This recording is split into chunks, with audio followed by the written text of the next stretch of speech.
Hey, what's going on, guys? My name is Dr. Boyce Watkins, and I want to talk about a Wall Street Journal article that I just read that basically seems to claim that many millennials are struggling with what they refer to as financial imposter syndrome. Now, imposter syndrome is basically when you feel like you don't belong. And so I want to talk about millennials and money and why millennials who struggle with financial imposter syndrome, or anybody who, even those who are not millennials, should take a second look at yourself. And we're going to break this all down on the Black Financial Channel. So buckle up your seatbelt, get comfortable. We're going to get started right now.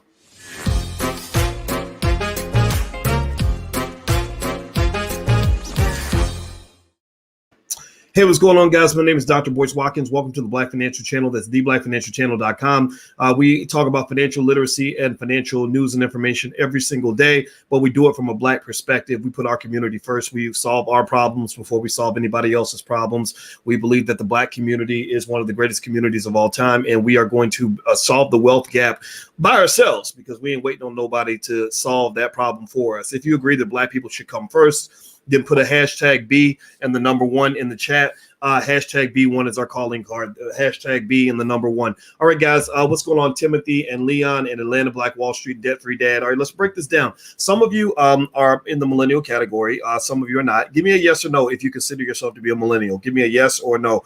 I know that a lot of you may not be in that category, but this whole idea of imposter syndrome that I read about in the Wall Street Journal, it affects people of all ages. I got a 10-year-old that I would probably want to talk to about that. She's not a millennial. She's whatever generations after that. Millennials, I think, are in their 30s now, right? But there are people that are younger than millennials, people that are older than millennials, and that imposter syndrome is a real thing. And so this Wall Street Journal article was really compelling.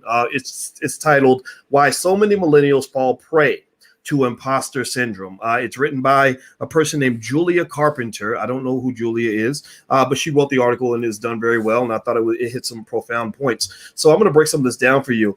This is me going into Uncle Boyce mode. I got OG status, as not just a finance professor. So I know finances very well, but I also know life. I'm a human being. I'm a Black man. I've been a Black man my whole life now, believe it or not. And there ain't no there might be transgender, but there ain't no transracial. Right? I can identify as a white man all day, but that ain't gonna work. So all y'all transracial Negroes need to learn that you Black first and just be Black. Be okay with that. So stop trying to be an imposter in that way.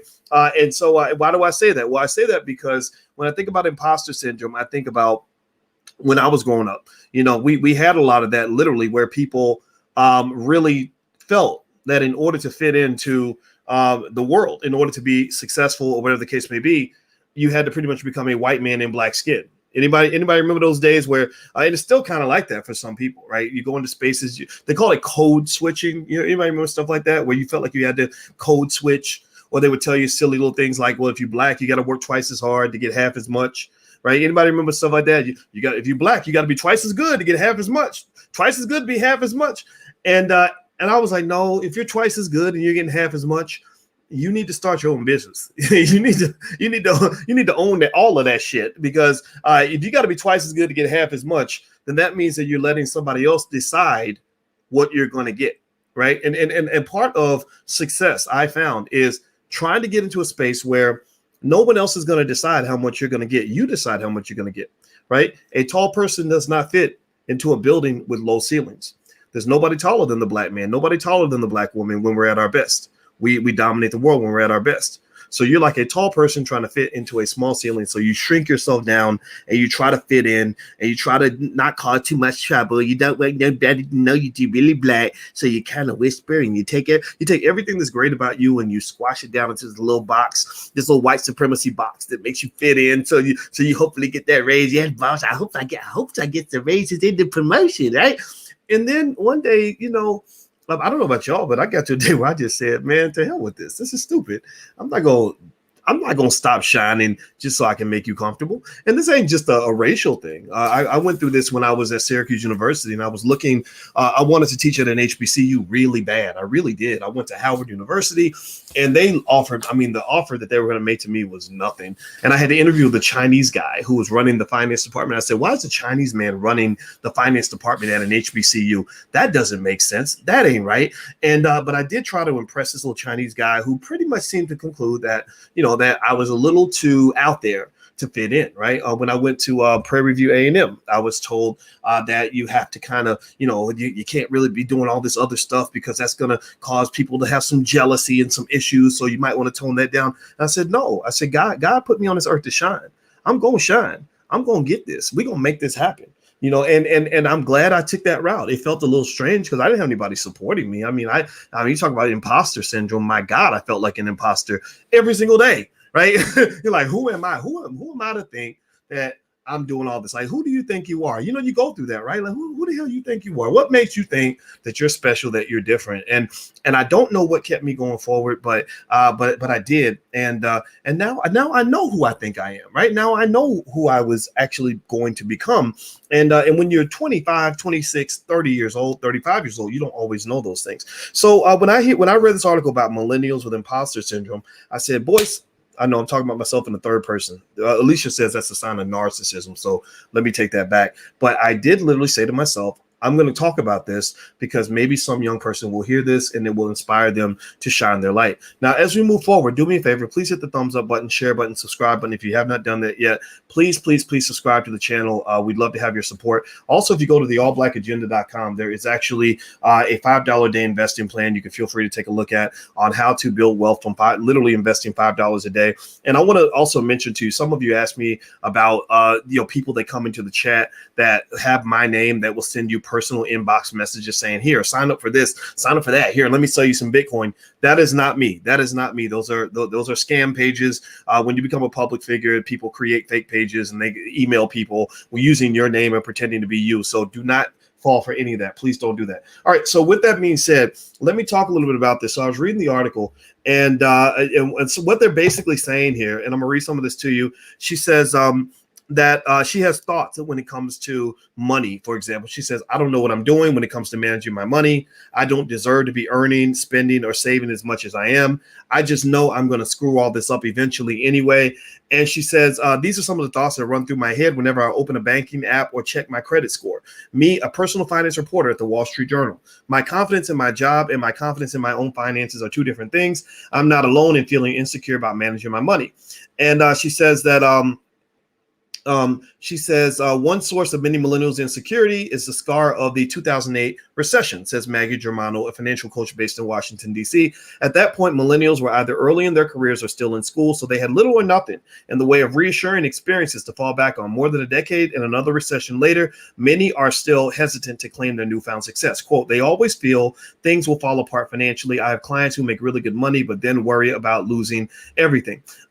So what she talks about is imposter syndrome, which is the phenomenon of doubting your own hard work or hard-won success and feeling like a fraud in certain spaces. This kind of self-destructive thought pattern can also infiltrate our feelings about our finances, and all too often does for millennials. The fear means you can have a harder time making tough money calls or trusting your own decision-making. On top of that, the widening gap between those who could sustain their financial stability in the pandemic and those who couldn't can lead to a greater feeling of financial imposter syndrome. Quote, there are plenty of people who are not suffering during the pandemic who have been able to make progress. It can definitely feel weird. Okay. Yes. So imposter syndrome is more common than many people realize. Research shows that 82% of people report that they have felt like an imposter at some point in their life. So let's go ahead and have a quick confessional. I want y'all to confess to Dr. Boyce, Uncle Boyce. Dr. Boyce and Uncle Boyce are both in the room. I'm that much of a weirdo that I have multiple personality disorder. Might as well get it out there. I'm kidding. I don't really have it, but let's pretend. But Dr. Boyce and Uncle Boyce would like for you to confess. How many of you have ever felt like an imposter? How many of you have ever walked into a room and wondered if you belonged in that room? How many of you have ever, been in a space where you didn't feel like you quite belonged, or you felt like you were kind of pretending, faking it till you make it, or maybe you already made it, but you still feel like you're faking it? Has anybody ever gone through that? I'm raising both hands because I felt that way. I felt that way in my life, and I kid you not. To this day, there are times where I feel that way. And I think it starts from childhood, actually, where you're like, maybe if you grew up as you with low self-esteem as a kid, or you've gone through some tough experiences, some trauma. I'm marrying a beautiful Black woman who happens to be an expert on trauma and the subconscious mind. And what we've concluded is that my childhood trauma of various forms of abuse that I did experience, even though I feel like I processed it in a healthy way, and I've forgiven. Forgiveness is a huge weapon. I mean, a huge weapon and a tool. If you want to ever be free, learn how to forgive. You got to learn how to forgive. You carry that baggage around, it it will kill you. I promise you. You can't sit around spending your life being mad about 1996. You can't do it. So I've learned to forgive, but that childhood trauma can cause you to feel so, these weird little voids sometimes where you're like, where is this coming from? Why do I feel this way? I've done all these things. Why do I still feel like I'm not quite worthy? And I think that's just something that sometimes it's just there, right? I think sometimes, like I've even seen in church, Beyonce has this great song with a guy, Anthony Hamilton, that I hate the lyrics, but literally the whole song is basically, I'm not good enough. I'm not worthy. I've been kicked and torn down. I'm just basically like, I'm just garbage. I'm nobody. And I don't think that's empowering language to give to yourself. I really don't. I don't think you want to walk around thinking you're the king or the queen of everything. And you're just perfect, but your stuff don't stink. But I think that sort of idea of beating yourself down, that self-talk, you got to monitor your self-talk. You really have to monitor your self-talk. And so ultimately, I've learned that positive self-talk can be a huge benefit in terms of dealing with the imposter syndrome. And what I would say to any young person too, if you feel an imposter syndrome, or anybody in here, anybody listening, whoever feels this way, just know everybody goes through it. Everybody goes through it. I kid you not. I've gone into places. I'm gonna brag for a minute because I earned it, right? I've gone into places where the whole room will stop moving because I walked in the room. Or I've gone to events with Black people where I could not move 5 feet without being surrounded by people who wanted my autograph and wanted to talk to me. I kid you not. I went to the We Buy Black convention. I planned to walk to all the different booths. I got to like 3 booths before I had to leave because it took an hour to go to 3 booths, right? And when that happens, it's very weird and overwhelming in the sense that you still are like, what's the big deal? Like, why, who cares that, I'm just boy, like, why are you, what's the reaction here? And I don't know where that comes from. I don't know where it comes from. It just happens. Right. And so everybody feels it. That's my point I'm making to you. I'm not here to brag about anything I've done. I'm just here to say that's what happens, like that can be there. Right. And what I think you have to know how to do is know how to acknowledge the feeling, acknowledge the emotion, and then try to understand that that's not real, right? and then sometimes you just got to say, well, you know what? It doesn't feel real to me, but there's something real about this. I wouldn't be in this room or in this situation if I had not earned it, right? If I had not done something significant in my life, I would not be here, right? I would not be here. So I think that part of, at least for me, when I think about imposter syndrome, one thing that helped me deal with imposter syndrome that all of us feel is knowing that everybody has it, and ain't nobody better than you. Like that was one of the weird things. Like when I first started doing more public stuff, and I would go on TV, and you're talking on CNN or something, and you got all these people watching, and you're like, oh my God, what if I say something wrong? What if I mess up? What if I make a mistake? And then I remember saying to myself, I said, you know what? Everybody fucks up. Everybody makes mistakes. I'm not competing against perfect people. I'm competing with human beings. And I don't know if you work harder than me or not. Maybe you did. Maybe you're smarter than me, but I'm worthy. I am somebody, right? And I think that sort of accepting the idea that everybody that looks perfect to you ain't as perfect as they pretend to be. That's a huge part of dealing with that imposter syndrome issue, because one thing I feel that makes me feel bad about a lot of Black folks is young kids, especially, is that they're growing up on social media and they're going on Instagram, and nobody's really telling you the truth about their life on Instagram. Everybody's lying. Everybody's pretending. Everybody's an imposter. Everybody's putting up pictures. Not everybody, but everybody's putting up stuff that makes their life look wonderful and perfect and better than yours. and one thing that they have found is that, especially amongst young people, see, I'm old enough to remember life before social media. I'll tell you how I'm turning 50, and I remember a time where we would talk about the internet, and they said one day you'll be able to order a pizza on your computer. I was like, how in the hell can you order a pizza on a computer? How do you get on a cell phone? And how is a phone going to be a computer? Like, we didn't have cell phones, right? We had the rappers with the big old, y'all remember those big walkie-talkie phones? Look like they paramilitary troops, like they're in the Marines in the jungle, and they have these big old phones with the beeper on the hip, right? Like that's like so those who grew up with social media, I feel bad for some of them because they see people doing things and putting pictures up and everybody's flaunting and flossing and pretending, and you start feeling like you haven't done enough, you're not good enough, you're too ugly, you're not successful, you're not as happy as they are, and it's a terrible feeling. And so this idea of internet detoxes or social media detoxes is a real thing. Social media was designed to be addictive, and drugs depress you. Drugs take you to highs and then take you to lows.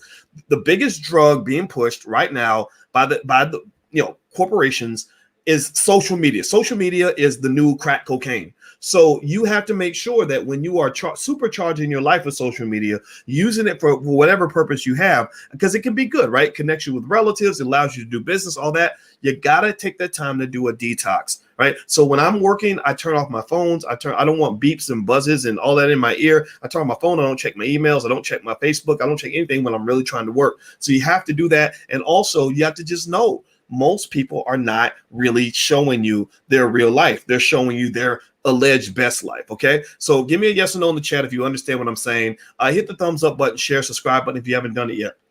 And also I want to mention to anybody in here that can benefit from this. I actually have a life class that I had put together called Black Keys to Greatness. And it did have a fee. It had a cost, but I wanted young people to hear from this, I have a whole, literally a whole curriculum, if you will, on how I live life, how you manage and how you cope with all the craziness in the world, how you achieve your goals, how you deal with haters, how you come back from adversity. And it used to have a fee, but I decided to make it free. So it's totally free. You can go to blackkeystogreatness.com. That's blackkeystogreatness.com. Just be clear. It's not a financial class at all. This is literally Dr. Boyce's life class. This is because what I found is that when you're on the road to so-called success, there is a deeper spiritual journey that is much deeper than just how much money you make or whether you get that fancy job or whether you can go buy that Mercedes.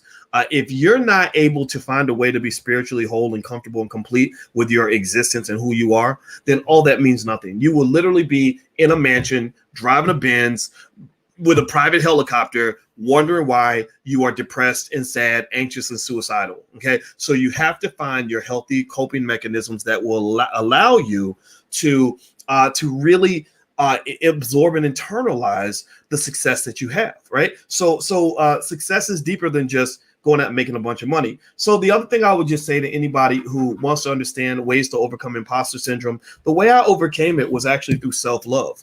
And here's what I learned about self-love, because I'm gonna tell you, I grew up as a kid. I ain't gonna lie, I didn't have a lot of love for myself. Nobody taught me how to love myself. Nobody ever taught me like you're smart, you're handsome. I went to school, I made bad grades. I was told I was a bad kid. I didn't, my real father wasn't there. My stepfather raised me, and he was a pretty mean guy. He was a cop. And it's like, you would people talk about police abuse and all that. I had a cop in the house, okay, who was a traumatized Vietnam vet who was snap in a minute. My dad was tough. My dad was real tough. I love the man dearly. He made me tough, but it was tough. And I can tell you that, what I found was my greatest pathway to success was when I really, really focused on learning how to love myself, right? Like your inner child is damaged. And sometimes that inner child needs somebody to nurture him or her and give him a hug and tell him or her that you're worthy. You are good enough. So I had to nurture my inner child. I had to cradle a little voice and talk and kind of let him know, it's okay. It's not your fault. You're good enough the way you are. And what I learned about self-love, that's for real. This is just me honestly sharing something that I hope will help somebody. I learned that with self-love, you got to know what that kind of means. Where for me, I realized self-love isn't just like when you're able to be proud when you do well. You have to learn how to love yourself completely, right? You have to learn how to love your flaws. You have to learn how to love yourself even when you make a mistake, right? And that's the part that I think helps, because now what happens is when I'm talking to you guys, I know I fuck up. I know that I do things wrong sometimes, and I always strive to do better, but I always remind myself that I'm worthy and that I love myself and that, Boyce, you're still okay. You're good. You messed up. Let's not do that anymore, but you're okay. There's never any oh man, you're so stupid. What's wrong with you? You're so dumb. No, I'm not. I am a gift from God. I am a walking blessing. I am as much of a spiritual stronghold as I can possibly be. And no, even if I make a mistake, I am still worthy. And I encourage you to acknowledge that about yourself. You are worthy even when you mess up. Everybody messes up. Ain't no perfect people out here. So don't. So with that imposter syndrome, what are you an imposter about? What are you doing? When you're pretending to be perfect? Well, then stop it, because you're not perfect and nobody is. And all the people you're competing against, if they claim to be perfect, then they're imposters. They're the imposters, not you. Right? So be you and be the best version of you. And one of my secrets to, so-called success, whatever you want to call it, was when I acknowledged and loved who I really was and embraced that guy and said, I'm going to be the best version of him that I can possibly be. And by being the best version of yourself, you don't have any competition, because can't nobody be you better than you. But if you spend your whole life trying to be a white man, you will always be just a cheap substitute for the real thing. So stop trying to be somebody else. Be you, be you, be you. So that's my 2 cents. I hope that helps somebody. I got to get up out of here, and I hope you guys have a great day. And hit the thumbs up button if you could. Please hit the thumbs up, share, subscribe button if you haven't done it yet. Oh, and also I forgot to tell you, we have the franchise investing masterclass that's happening this week. So we partner with attorney Tanya Nebo, who's known as the franchise queen, and she basically helps a lot of families start franchises and buy franchises and stuff like that. And this is a good program for those of you that want to start a business but don't know what to do, don't know what business you want to go into, don't know how to proceed. Well, she's a lawyer and she knows franchises. The franchises are great because they literally will give you a manual and explain exactly what you need to do to get the business going. So buying into a franchise is a great way to start a family business. So if you're interested, feel free to go take a look. Go to franchiseinvestingmasterclass.com. I actually misspelled it a little bit. There should be an A after, or an N after the A, but you get the point. Franchiseinvestingmasterclass.com. All right, guys. So please have a great day. God bless you, and I will see you soon. Take care. Peace.